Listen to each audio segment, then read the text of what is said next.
Hey YouTube, welcome back to Super Lorcana World. I get to do one of my favorite things, which is react here to some of the YouTube comments on my videos. I do think it's really important to interact with your community, and considering I don't really stream that often on Twitch, this seems like the only simple way to go about it. So I read all my comments, obviously. I pick the best ones and I read them here. Some of them are really nice, some of them are really mean, and some of them ask really good questions or provide constructive criticism, or sometimes deconstructive criticism. So today we got a nice mixed bag of comments. I would have done one last week, but last week was the release of the game, and I was streaming instead, and it was quite a wonderful time. Hopefully you were there. But yeah, let's go ahead and get started, and please like, comment, subscribe, all that stuff. You already know, that's awesome. All right, Eric Thomas. I love this version of Stitch Aggro. It's perfect. You can fetch your songs, got plenty of card draw and cycle and tons of lore to easily outspeed your opponent. Great job, Mario. Well, thank you. I'm also a very big fan of my Stitch Amethyst deck. That was a very good deck profile. Aladdin's Castle, 23. A very consistent deck. I've played against this several times and trying to get the counters against it. I think adding in some befuddles would be good against the mirror. Card is clutch if you go second also. I guess Sapphire Steel, if you can ramp to swords, it can help, but it's definitely a tier 1 deck. Oh yeah. Oh yeah. I think I still stand by the statement that whenever I get turn 3 Stitch in testing with a Lantern combo, I win. Straight up, the game is over, because by the time any deck can really do anything about it, it's usually too late. Even turn 3 Stitch, they can't turn 5 swords you. Like turn 3 swords you, no matter how hard they ramp. So you'll get one turn at least of value, then they got to address the value with the swords, and then you get to do it all over again. It's really good. It's really good. As for Befuddle, I'm not a big fan of Befuddle, honestly. I don't think it's super good. I think it's really, really, like, mid at best, because it just doesn't scale well towards the end game. It's only really good at the start, and that's just... Some games go for a while. They really do. But, yeah, good comment. Honestly, love to see it. We got another one here for Befuddle. Nick D. I run 4 Befuddle and Mal Lilo protection if I don't draw Simba, and for Hades, because turn 5 I can recur Mal or Lilo. Maleficent or Lilo. I think Be Our Guest is too slow and does not add board presence on turn 2, and if your character is singing a song, they don't quest that turn, which is all an aggro deck wants to do. 3-drop Amber Mickey could be added because he has a decent body and quests for 2. It's very interesting, actually. I don't like Ariel in this deck because she only quests for 1 and can whip on her ETB. Super interesting commentary. I'm kind of with him on the Ariel, to be honest. I mentioned in the video that Ariel's kind of like whatever. You can probably take out Ariel and it's fine. But sometimes Ariel hits and it's really good. As for Be Our Guest, sometimes you don't draw what you want. I'm going to be real with you. Sometimes you have a hand that ends up being full of like big dudes, lanterns, stuff like that. And sometimes you have a bunch of like inconsequential pieces that don't combo well together. Like you have Stitch and Lilo, but Little Stitch and Little Lilo, right? Maybe you don't have Simba, maybe you don't have Big Stitch. Well, Be Our Guest can help you. It can help you. You don't have to play it. There's a reason why it has that little ink symbol around it. You can put it as ink, and I've done that many times.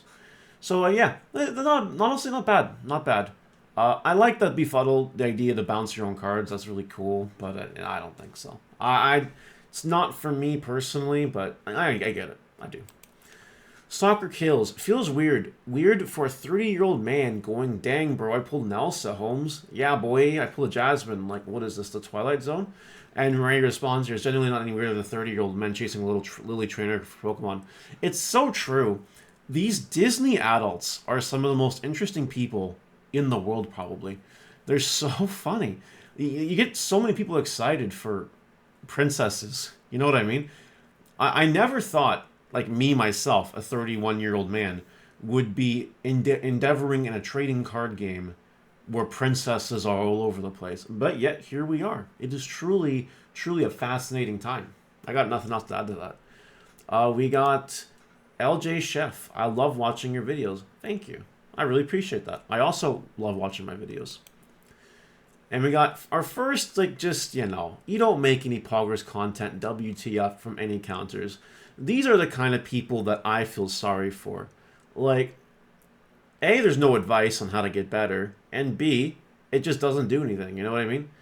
What has to be going on in your life to feel like leaving a comment like that is necessary, you know what I mean? I do feel sorry for anyone that leaves these comments, you know? I actually really, really, rarely leave a YouTube comment on anything. So, I can't relate. This guy's probably wrong, though. Sulfur Zuma.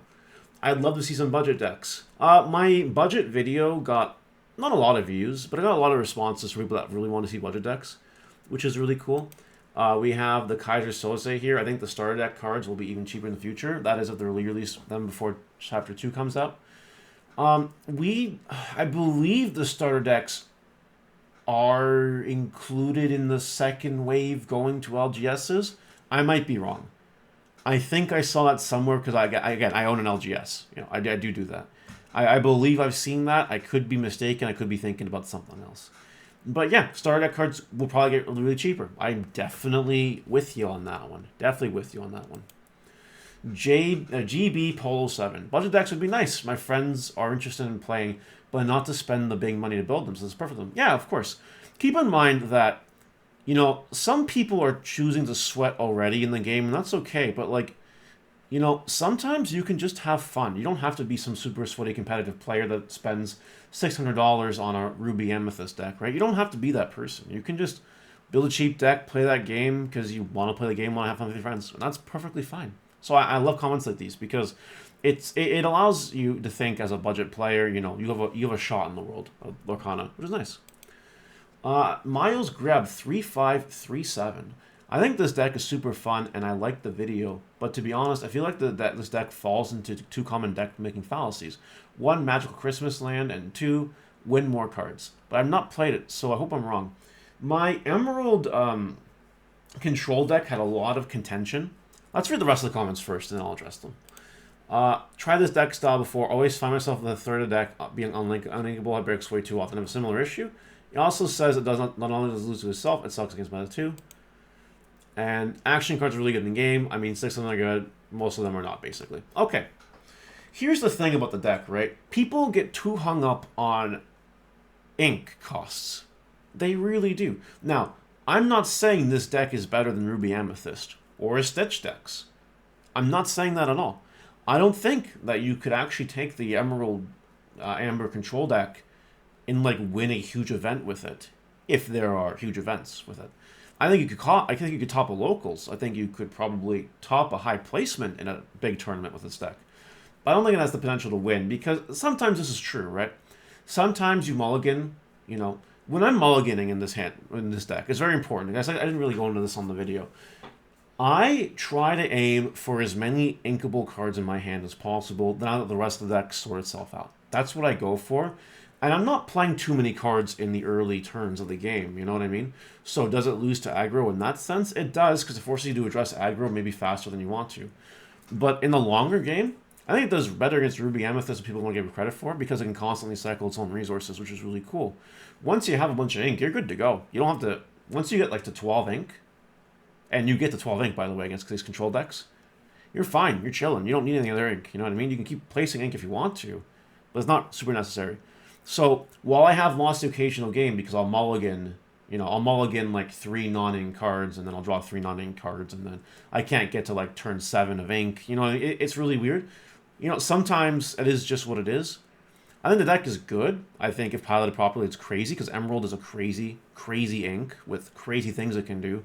And the deck has a lot of cool combos in it, a lot of control combos, a lot of source management, and a lot of just skillful one-for-ones and all that. So, TLDR, deck is good. Can it brick? Any deck can brick, to be honest. But can this deck brick more? It will brick more than your average deck that plays more inkable cards.